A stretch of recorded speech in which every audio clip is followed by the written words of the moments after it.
We are blessed here in the greater Houston area to have a number of resources that can help you grow in your faith. Join us on the program to talk more about a lay apostolate aimed at renewing Catholic parishes and communities is Kathy Zerda. Kathy is with a group called Loving Stones, also known, of course, as Loving Stones of Christ. Kathy, thank you so much for coming in here and being here in the KSHJ studios. We appreciate it. And thank you, Wyatt. I'm very happy to be here. I was looking at the website, lovingstonesofchrist.org, and I wanted to specify the difference between Loving Stones and what's called Pathways to Discipleship. So tell me a little bit more about the organization and differentiate the two here, Kathy, with all the information. So the lay apostolate is Loving Stones of Christ, Okay. and we are a group of people that are feeling called to help renew parishes, as you say, and Pathways to Discipleship is actually it is the program or it's really the apostolate's activities, right? So, Okay, yeah. so as an apostolate, our goal is to make disciples and send apostles, right? Part of the Great Commission. So the Pathways to Discipleship is our guide on how we live as Jesus shows us and how to live our own Christian faith, loving God and loving neighbor. So the Pathways to Discipleship is actually our outcome of some of our efforts, and we also are working on other things as well to help with building lay apostles as well, I should say. So then do you guys host certain programs, seminars, things to help people do that? So we have our process is we have 3 modules, 3 books: Knowing Jesus, Loving Jesus, and Serving Jesus.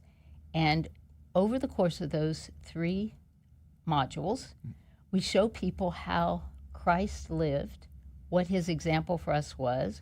We explore what some of the saints have shown us about different habits of discipleship and how we might incorporate those habits into our lives.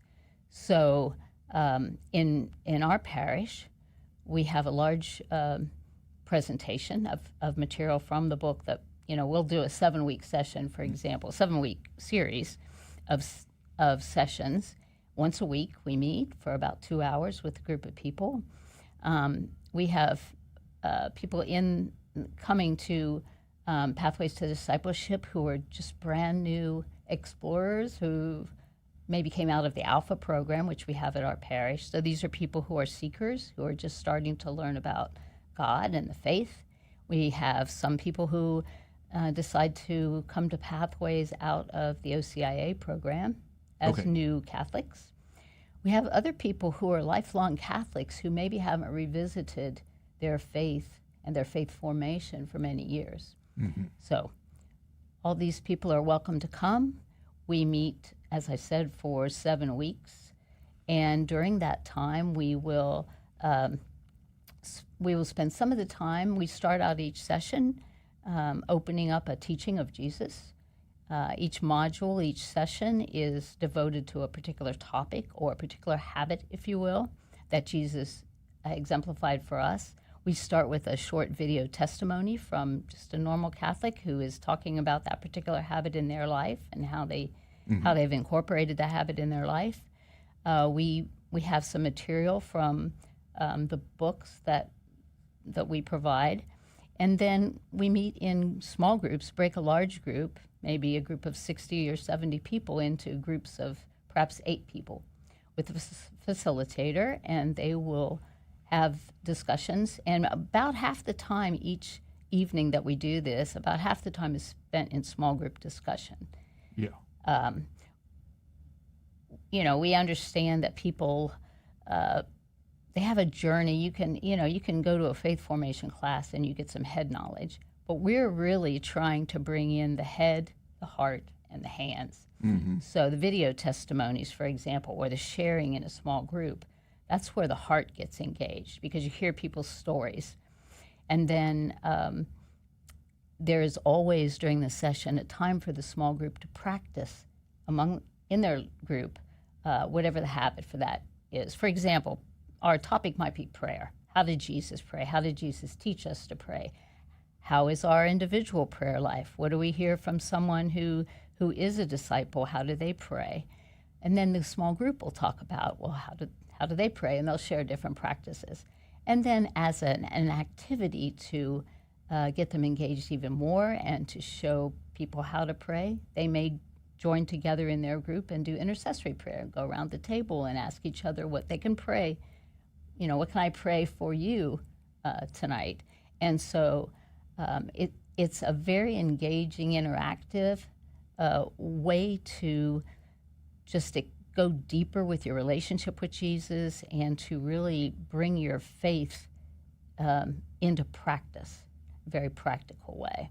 Yeah, like I say, I love how you guys invite people, no matter where they are in terms of their faith journey. Like I said, it could be somebody who maybe was raised Catholic but haven't been back to the church in a long time.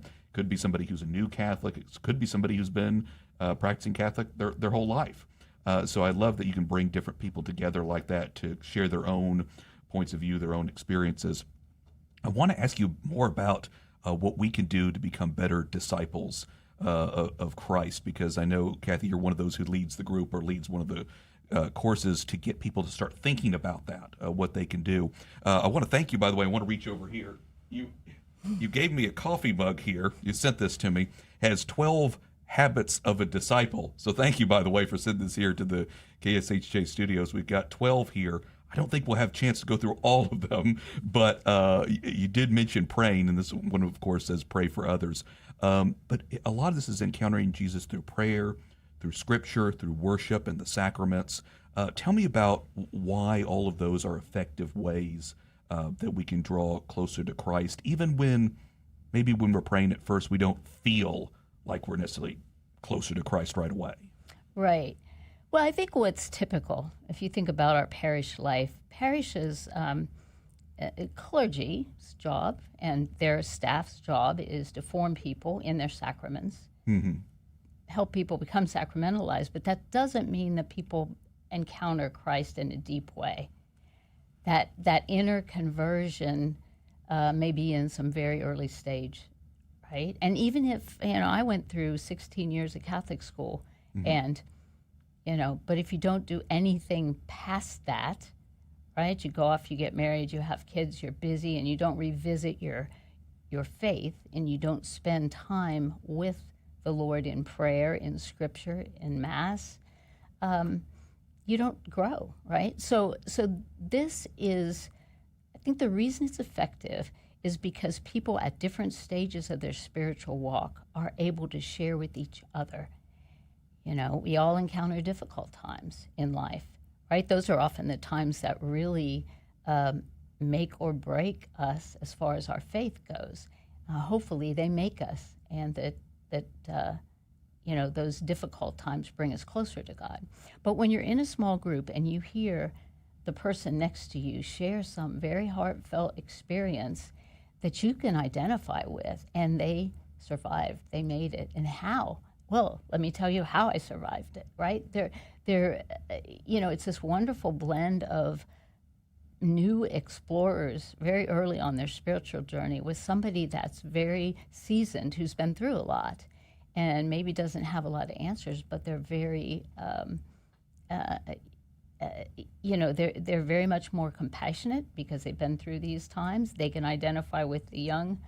I say young, I don't mean in age, I mean young in your relationship, your faith journey, and really help the other person. So when you go to our website, there are a number of video testimonies of people who've been through the pathways to discipleship. And what you will hear from those people is how they came to know Jesus better through the people in their small group, or the people in even the larger group over time. And just their prayer life is better. They go to Mass and they understand the Mass better. Their sacraments mean more to them because they've looked back on their sacraments from a different point of view now. And they just, a lot of the content in the book comes directly from Scripture or from the Catechism. So it's very, very Catholic. It's things they've heard before. By the way, I'll just mention that all this material has Cardinal DiNardo has given it his imprimatur. So it has been reviewed and accepted as in line with Catholic teaching. That's wonderful to have Cardinal Right. saying that. So yeah, that's been very helpful. But I think it's just this. Really, I think we all have noticed that the small groups have really been the key. Yeah, there is something powerful about that small group and people being able to delve a little bit deeper than just surface level talk. I want to follow up again. If people are just now listening, you're listening to AM 1430. We're talking with Kathy Zerda about loving stones of Christ. And I want to ask you about an upcoming informational webinar, which is going to happen this Thursday, December 19th, about that pathways to discipleship, what you were talking about, to delve and have a deeper relationship with Christ, ultimately, is the goal. But first, let's start with the name Loving Stones of Christ. Kathy, what is that a reference to? Where does loving stones come from? So it comes from the great commandment, love God, love others, as you would love yourself, and then the Great Commission, make disciples, send apostles. We are living stones, but we want to emphasize the loving part, the loving God, loving others. So it really came out of those two greats. Mm-hmm.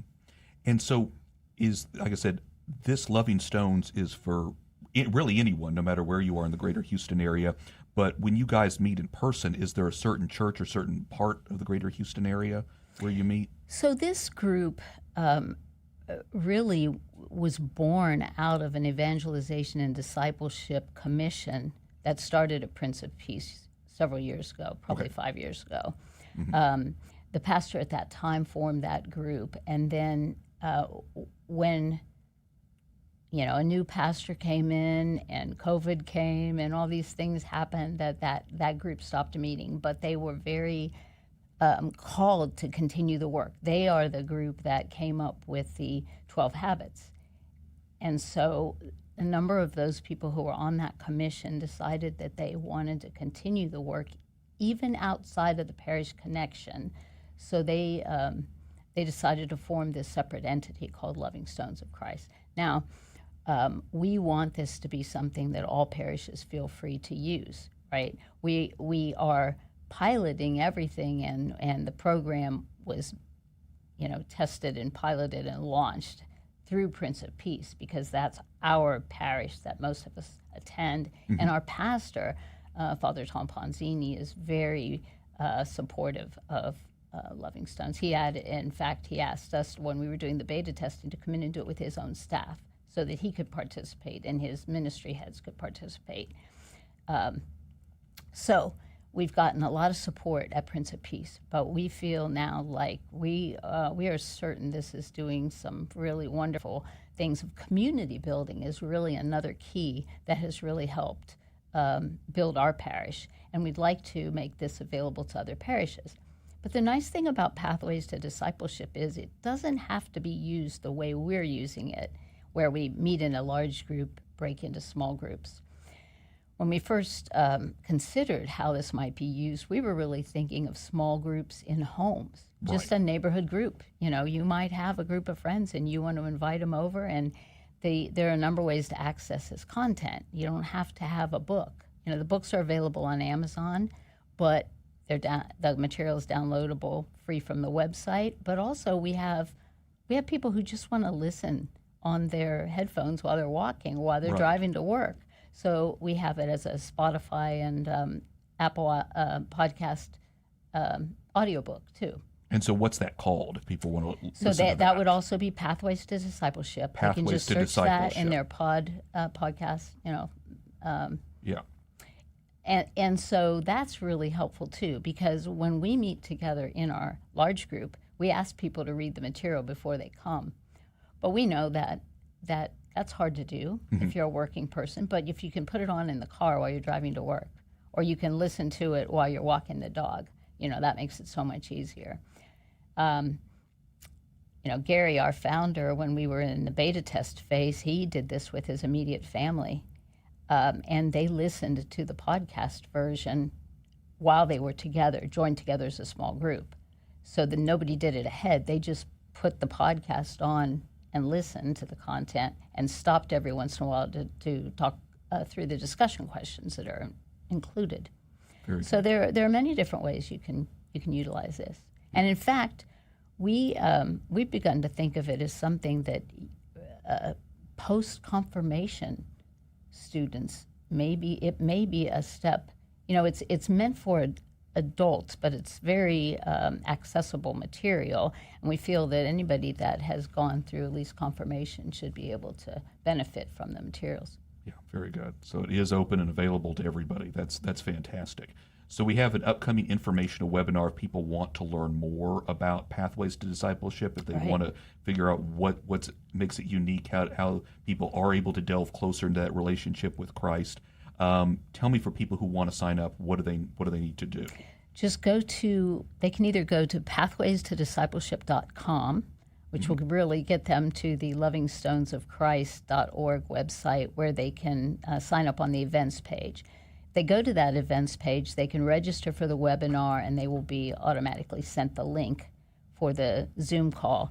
The other thing that they'll find on the events page is advertising about our next session that's going to start at Prince of Peace. It'll be the Pathways to Discipleship, Knowing Jesus is the book that we will use for that series. That will start in the middle of January. And anybody who's wants to come to that can register as well. If you live up in the Northwest area and you'd like to come experience Pathways to Discipleship at Prince of Peace, you're more than welcome. Very good. Well, we'll also continue to pray that people across the greater Houston area will visit the website, listen to the materials for Pathways to Discipleship, and hopefully get something started in their own neighborhood, maybe their own homes. That would be fantastic. Like I said, you guys are open to all different ways to grow, and it makes sense to me because things like the 12 habits of a disciple, all of us can meditate on. All of us can think about how we can draw closer to Christ by being his disciple and following Jesus' way. So I want to thank you so much, Kathy Zerda. Again, the website is lovingstonesofchrist.org. That has all the information. Thank you so much for coming on. I really appreciate it. Thank you, Wyatt. Really appreciate it.